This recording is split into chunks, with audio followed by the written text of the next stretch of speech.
Hi, everyone. Welcome back to my channel. I am Dr. Santina or Tina Wheat, a family physician and your career and life coach dedicated to helping healthcare professionals find balance, joy, and purpose in their careers. Today, we are diving into a topic that is incredibly important for healthcare workers, finding harmony between work and personal life. Now, at the time of recording this, we are in the midst of the 2024 Olympic Games. With this in mind, I have been thinking a lot about how this is a balancing act that is similar for an Olympian's journey, juggling intense training with necessary rest to achieve peak performance is similar to that of a healthcare worker. In both situations, achieving balance can be challenging, but it is essential. Now, although I have never been an Olympian, I am a busy physician with a busy family. Identifying ways to achieve this balance has been difficult throughout my career. I've experienced some rough times, but would like to believe that I am currently getting better at this. This lesson has taken me a long time to figure out. I used to believe that I always had to be connected at work. Now, let's explore a little bit about how healthcare workers can learn from Olympians to achieve a healthier work life balance, specifically when it comes to rest and recovery. So, today we are going to cover some common reasons why physicians and other healthcare workers are worried about taking time for recovery, some reasons why we should take that recovery, and some important steps to help take that recovery. Okay, let's get started first with why we don't take time for recovery. Now, when I am honest with myself, there were a few reasons why I did not like to take time or why I didn't feel comfortable fully disconnecting when I did take time. A lot of those reasons stemmed from fear. I feared that if I let someone else step in, I would let my team down. And I feared that someone might realize that I wasn't good enough. I also just didn't know how to let go and to rest. I had multiple experiences of pushing so hard that when I would finally rest, I would get sick. With that cycle, though, I could really never improve. Other reasons that you might relate with are financial impact. Many physicians are paid based on the number of patients they see or the number of procedures that they complete. So taking time off can feel like less money. Then there is the challenge of finding coverage. It can be difficult to find someone to cover their clinical responsibilities while they are away. There is the ever dreaded EHR inbox work. Physicians and other healthcare workers may return from vacation to a large backlog of work in their EHR inboxes. Then there's just scheduling. Patients often schedule appointments with physicians far in advance. So you have to know your vacation well in advance to prevent having to reschedule those patients. And then there's flexibility. There might not be all of that much flexibility in the job description about when you can take vacation. And then another important one is we worry about adding work for our colleagues when we take that time. Now, all of these are valid concerns, though I would argue that in your individual situation, there are likely ways to address each of these if you are willing to find that solution.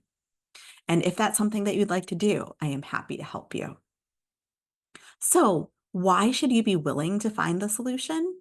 Well, let's talk about why we do need time for recovery. So, Olympians balance intense training with essential rest periods.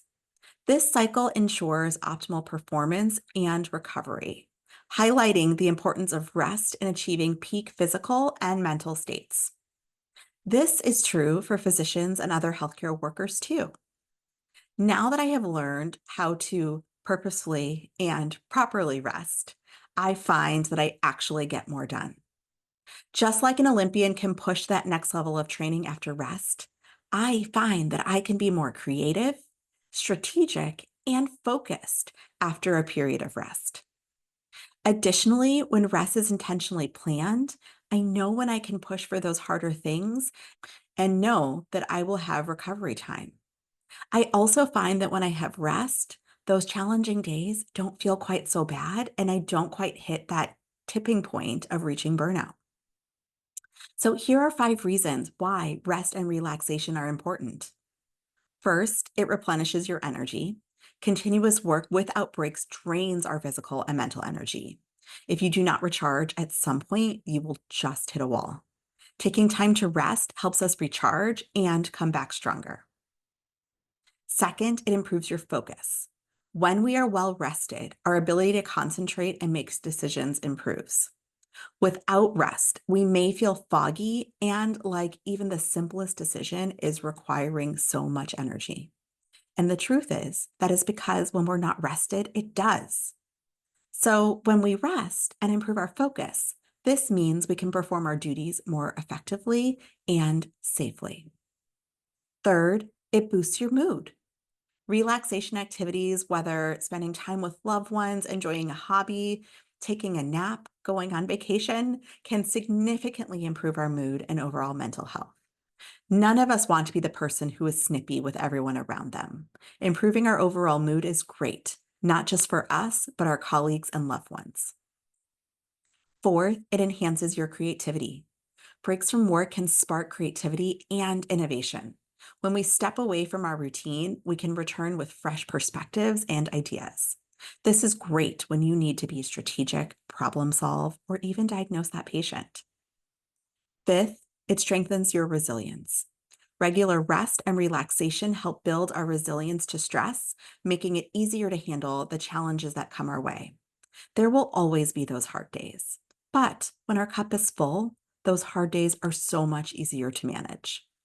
To achieve this balance, there are a few important steps healthcare workers can take to ensure they have time for rest and recovery. Let's move on to these.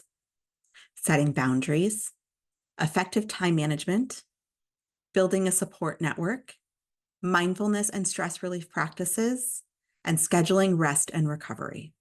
Let's break these down a bit further. Starting with setting boundaries. Establishing clear boundaries between work and personal time is essential. Prioritize meeting these boundaries to prevent work from encroaching on your personal life. Although this can be hard at first, setting a boundary also means prioritizing yourself, which will then allow you to show up better both at home and at work. I have done an entire video on setting boundaries, so go back and watch that one if you need a little bit more support in this area. Then there is effective time management. Prioritizing tasks and managing time efficiently are key to achieving balance. Utilize tools and resources to aid in better time management. Each of us has a system that will work for us. The key, though, is prioritization and intentionality in the task at hand. Another video that I recorded was about time blocking for success. That might be a great option for you to help you figure out time management. Next is building a support network.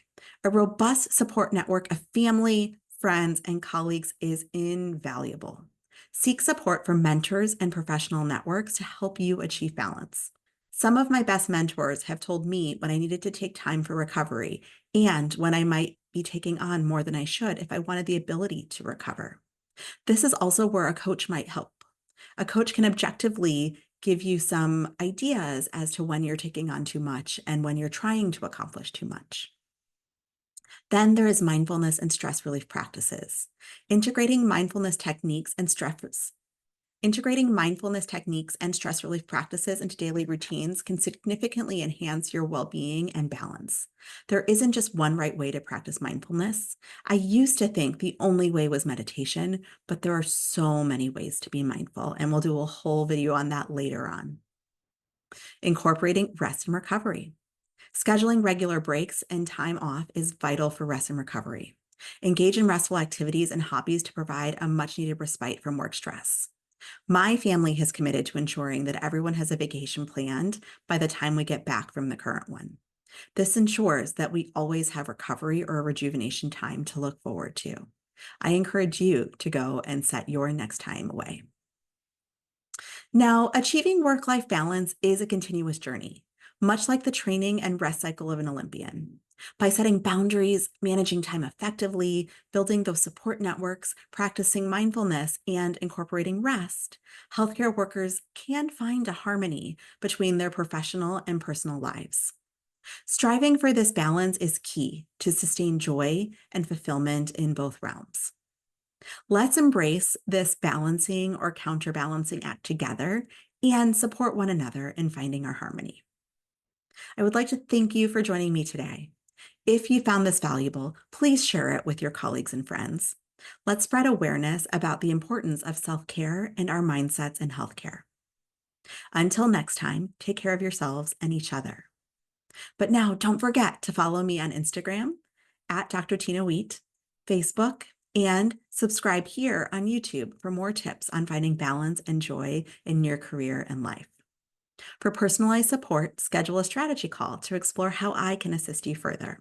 Have a wonderful day, everyone. Bye.